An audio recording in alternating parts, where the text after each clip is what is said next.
วัสดีกลับมาอีกครั้งครับวันนี้เราจะมาพูดถึงเทคโนโลยีทางการทหารสมัยใหม่ของประเทศไทยที่หลายคนอาจไม่เคยเห็นในเชิงลึกมาก่อนการพัฒนาอาวุธเครื่องบินรบเรือรบและระบบไซเบอร์ของไทยนั้นไม่ได้เป็นเพียงแค่การซื้ออาวุธราคาแพงมาโชว์แต่เป็นการสร้างสมดุลของพลังรบที่ตอบโจทย์ทั้งในอากาศบนบกใต้ทะเลและในโลกไซเบอร์เริ่มจากดาวเด่นของกองทัพอากาศไทยนั่นคือ F-35 Lightning II เครื่องบินขับไล่ล่องหนที่ล้ำสมัยที่สุดในโลกขึ้นชื่อในเรื่องการโจมตีแม่นยำและการหลบหลีกเรดาร์ศัตรูแทบไม่อาจตรวจจับได้เราจะเห็นภาพชัดเจนเมื่อมันบินตามเหนือป่าในประเทศไทยก่อนที่จะปล่อยระเบิดอัจฉริยะลงสู่บังเกอร์ใต้ดินของศัตรูเกิดระเบิดเพลิงยักษ์เสียงก้องกังวานสะท้อนออกมาราคาของมันสูงถึง 80-100 ล้านดอลลาร์ต่อ1ลำแต่สิ่งที่ได้มาคือความเหนือชั้นที่ศัตรูไม่มีทางต้านทานต่อมาคือ F-36 เครื่องบินรบที่มีจุดเด่นในการต่อสู้กลางอากาศหรือด็อกไฟท์เมื่อเจอศัตรูแบบตัวต่อตัวมันสามารถล็อกเป้าและยิงขีปนาวุธใส่จนศัตรูกลายเป็นลูกไฟกลางท้องฟ้าความคล่องตัวความเร็วและระบบอาวุธของมันทำให้กองทัพไทยมีความมั่นใจในอำนาจการครองน่านฟ้าราคาของมันอยู่ในช่วง 55-70 ล้านดอลลาร์ถูกกว่า F-35 แต่ให้ประสิทธิภาพในสนามรบที่สูงมากJ-10 เครื่องบินขับไล่จากจีนก็ถูกนำมาเสริมกำลังรบเพราะมีต้นทุนที่ต่ำกว่าแต่ยังคงสร้างผลลัพธ์มหาศาลภาพที่เราเห็นคือมันบินฉวัดเฉวียนผ่านเส้นขอบฟ้าของเมืองใหญ่ทิ้งระเบิดใส่ขบวนเกราะของศัตรูอาคารสูงหลายแห่งสะท้อนธงชาติไทยจากกระจกก่อนจะพังถล่มลงมาราคาเพียงราว40 ล้านดอลลาร์แต่ทำให้ไทยมีสมดุลที่ดีระหว่างราคาและพลังทำลาย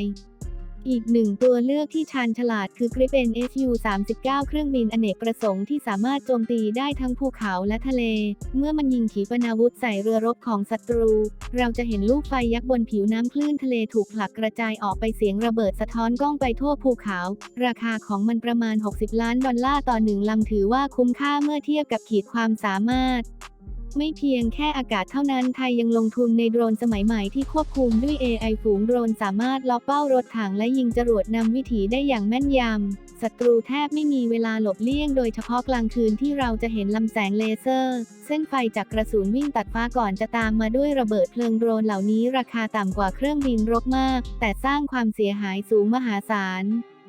ยานยนต์หุ่นยนต์ภาคพื้นดินก็ถูกนำมาใช้แทนรถถังแบบดั้งเดิมพวกมันติดตั้งแท่นยิงจรวดสามารถวิ่งเข้าสู่เมืองที่ถูกทำลายแล้วกวาดล้างศัตรูที่ซ่อนอยู่ในซากอาคารทางทะเลเองก็น่าสนใจเรือรบติดตั้งระบบเลเซอร์ป้องกันยิงสกัดขีปนาวุธของศัตรูได้ตั้งแต่ยังไม่ถึงเป้าเป็นเทคโนโลยีที่เพิ่งเริ่มใช้จริงในไม่กี่ประเทศและทำให้กองทัพเรือไทยก้าวข้ามข้อจำกัดเดิมขณะเดียวกันบนดาดฟ้าเรือบรรทุกเครื่องบินเราจะเห็น F-35 เตรียมทะยานขึ้นสู่ท้องฟ้าในยามค่ำคืนแสงนีออนของรันเวย์ส่องสว่างสะท้อนกับธงชาติไทยที่ปลิวสวายใต้น้ำไทยได้พัฒนาตอร์ปิโดรุ่นใหม่ที่สามารถทำลายเรือดำน้ำศัตรูได้ในทันทีเมื่อโดนโจมตีจะเกิดการระเบิดใต้น้ำยักษ์จนเสาน้ำขนาดใหญ่พุ่งขึ้นเหนือผิวน้ำเป็นภาพที่ทั้งทรงพลังและน่ากลัวไปพร้อมกัน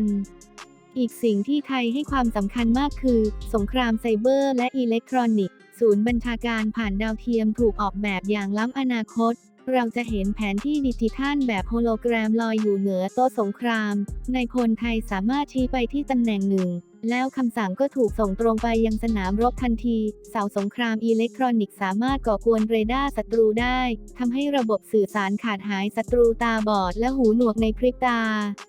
เมื่อทุกอย่างรวมเข้าด้วยกันเราจะได้เห็นฉากการรบที่ยิ่งใหญ่ที่สุดเครื่องบินทั้ง4รุ่นโจมตีพร้อมกันจากทิศทางต่างๆทั้งในเมืองบนภูเขาเหนือทะเลและกลางป่าขณะเดียวกันโดรนและเรือรบก็เสริมพลังจากด้านล่างทุกการระเบิดสายไฟประกายและกลุ่มควันสะท้อนให้เห็นถึงพลังของเทคโนโลยีไทยธงชาติไทยขนาดยักษ์ในรูปแบบโฮโลแกรมส่องสว่างกลางท้องฟ้าเป็นสัญลักษณ์ของเกียรติยศและความภาคภูมิใจหากมองในเชิงตัวเลขเครื่องบิน F-35 ราคาสูงสุดราว100 ล้านดอลลาร์ต่อเครื่อง F-36 อยู่ที่ประมาณ60 ล้านดอลลาร์ J-10 ราว40 ล้านดอลลาร์และ Gripen Su-39 ประมาณ60 ล้านดอลลาร์ส่วนโดรนและหุ่นยนต์มีราคาถูกกว่ามากแต่ช่วยเสริมกำลังอย่างมหาศาลการลงทุนในเรือรบและระบบเลเซอร์แม้จะสูงแต่สามารถปกป้องน่านน้ำและชายฝั่งได้ยาวนานหลายทศวรรษ